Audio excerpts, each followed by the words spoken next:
This is another species of palm tree I grow in my garden here. This is a Chamaerops humilis. This one here, European fan palm or Mediterranean fan palm. The only species of palm tree native to the Mediterranean.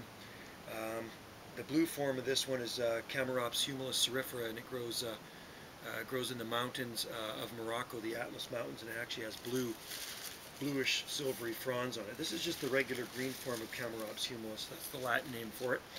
And this is a suckering palm. It gets offsets at the base. And I have other ones in the lower garden as well that I've grown from seed. Pretty tough palm for our climate here.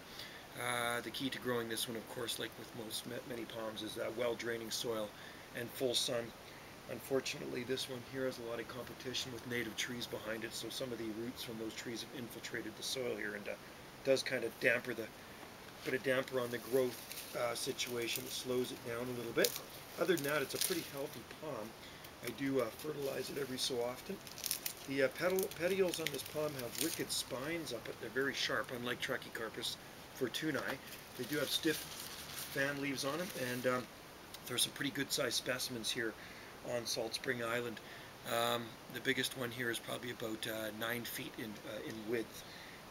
I mean, because all the suckers make it form like a big clump, and it's got to be at least 6 feet tall. So anyway, I'll grab the camera and I'll give you a closer look at Chamaerops humilis here, the European fan palm growing here in my upper garden on Salt Spring Island. And you know, the soil is kind of dry here, and I'm going to have to water this one right now. It's really dry in there, so I'm going to give this guy a good drink. It's a nice day out here too. It's April 21st, 2012.